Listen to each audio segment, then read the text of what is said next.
Ben Holbert. I think we've got Ben Holbert. He is a member of Omega Psi Phi fraternity, the local chapter, the graduate chapter here in the greater Cleveland area. Ben, are you there? Yes, I am, Leon. Good to talk to you and Lee. Thank you so much for being with us, Ben. You knew Steve Stevens through the fraternity Omega Psi Phi, correct? Tell me a little bit Yes, about sir. him.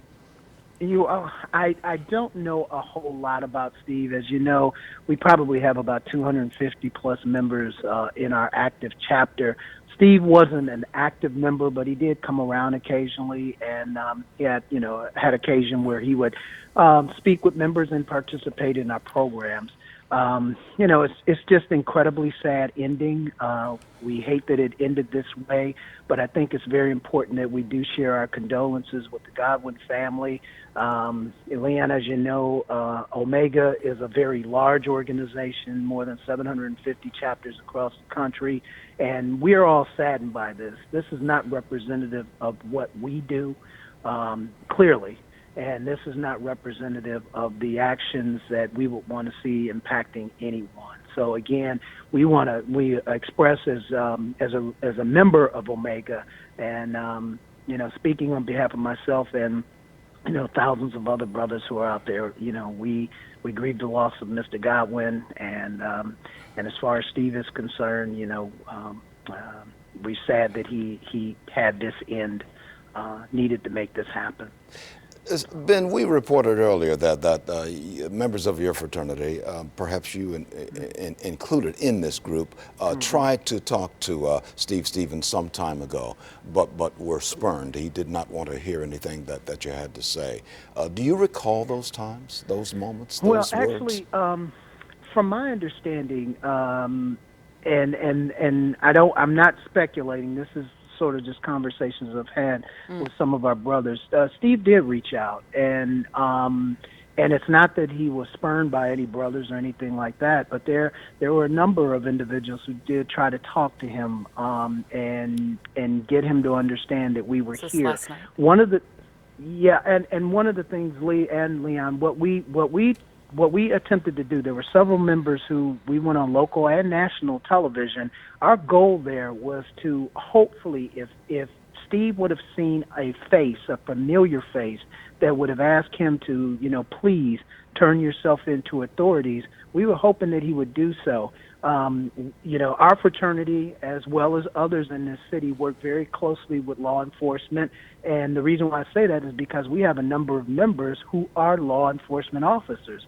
So we were hoping that we could, in some kind of way, be a part of the resolution where he would feel safe enough to call either clergy or call a police officer that he knew, or call a member of our organization and turn himself in safely. But unfortunately, that's not the case. That didn't happen today. Yeah, he had said at some point in the video that he snapped, and we know that he had spent years working as a mentor for young people and helping to counsel people in a kind of an interventionist way through Beachbrook, and we're hoping to learn more about his relationships with that employer during the day today. But he, his neighbors described him as a nice guy, and so it does, as the police chief said in the press conference, there are so many questions that are unanswered right now about this man and what drove him to commit such a heinous act. And Lee, and the thing that is so very interesting about it, whenever I would see Steve, I saw him on a couple of occasions, but in my role or my title, he would always come up with this big smile and say, hey, Brother Bossless, how are you? Which means, Brother President, how are you? And we just never thought that this would happen this way. Quite frankly, on Sunday afternoon, I received a phone call from another member of our organization saying, you need to get on a conference call right away because this is something that has taken place. Steve has done something. So we were trying to mobilize as quickly as we could to reach out to him to get the successful, safe resolution. And again, we do have members in law enforcement who are using their insight and influence with the powers that be to try to see what we could do to talk him in, talk him down. And Ben, I know that you're the council president there in the suburban community Correct. of Woodmere, which is right next door to Pepper Pike, where Beechbrook is located. And being a fraternity member with Steve Stevens, and also being a city council president there, and ties to the to police department. I mean, you were on alert as well, and your police officers were on alert. How did this affect you personally and your family members?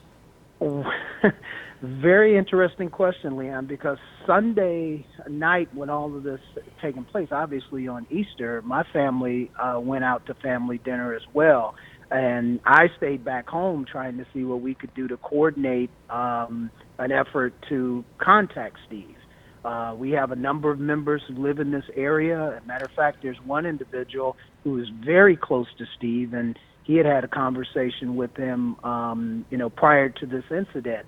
So we were trying to see if we could make a phone call, trying to see if there was some kind of way that someone could contact him to get him to peacefully turn himself in. And again, as I mentioned, it didn't happen. We were expecting today to have a meeting with the law enforcement leadership to see if there was any kind of additional way where we could lend our brotherhood to help. And I mean, it's one of those things that you just really, really are saddened by. And I just want to make sure that the community recognizes and knows that our hearts go out to the Godwin family. I really want to make sure that each and every member of that family recognizes this, and we just hope and pray that healing now can take place. And if I could very briefly, there's something that's so very interesting that I think that people need to know. Omega Psi Phi, the international fraternity, we have a program where we try to look out for each other. And it's even listed on our website. If anybody wants to go to the website, they can find it. But we really trying to reach those brothers who may be in need. 250,000 members. Unfortunately, you may have a situation where one or two or percentage are having difficulty during their day. And if we can reach out to someone and put your arm around a brother that you're close to or familiar with and say, hey, brother, I'm there for you. I am your keeper. I'm here to try to help you. Maybe some of those mental issues or demons that, unfortunately, that Steve was dealing with, if he would have felt comfortable enough to reach out to somebody before Sunday, and maybe we wouldn't be talking here today. Ben, about this. You mentioned that one of the brothers who was very close to Steve Stevens had a conversation with him prior to this incident. Was there anything that stood out in that conversation? What was the context of it?